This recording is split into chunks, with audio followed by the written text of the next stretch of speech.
lot of our dialogue talking about racism in general because people in our demographic don't generally face racism in the same sort of way. But what is the role of white people in getting this change going, or going along with change, in the fight to eliminate racism? Where do you and I fit into that fight? Well, I think the role is to listen to people of color and to believe that when they tell you what they're experiencing is real, that they are not hallucinating.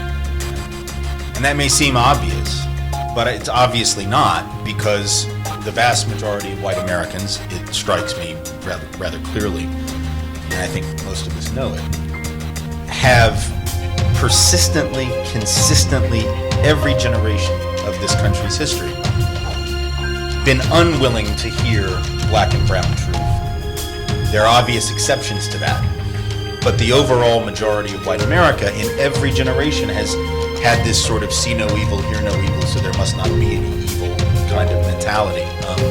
And I think until we are forced, and that's what's so amazing about what these young folks after Mike Brown are doing, it's what's so amazing about that movement, is it is forcing the issue into white space, and it is saying, you won't be able to ignore this anymore. Now, you may or may not agree with what we're saying to you, but by God, you will hear it, and you're not going to have the option of not hearing it. We're going to shut down your interstate. So sorry for the inconvenience. Like I said earlier, we're going to interrupt your pretty little brunch in gentrified San Francisco neighborhoods like the Mission. We're going to push this into the schools. We're going to have demonstrations that are going to sort of get in the way of your daily routine. And I think the role for white folks is to listen to that reality and to then amplify that reality, right? In other words, as a white person who has the privilege, therefore, of being a member of the dominant, quote unquote, group, and being male, and a lot of other dominant identities that I embody, I have that luxury of having those privileges. Now the question is, what do I do with those? What do you do with those, right? And if we have that privilege anyway, I don't have to ask for it. I don't have to lobby for it. I don't have to go pay for it. I just have it.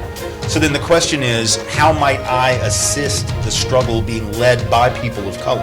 How can I be in allyship and real solidarity with that movement? Well, that may mean using that amplified voice that I have, not because I'm sitting here with a microphone, but because I'm white and male and straight and able-bodied and all of these things, to amplify the truth that black and brown people are speaking, and to speak that truth to people who maybe they cannot reach. Because they're not in my neighborhood or my next door, or their kids are not in my kid's school, or whatever it might be.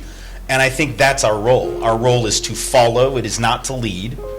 Our role is to listen more than we talk, and to trust that people know their life better than you know their life. Right? And that's what we've never ever understood.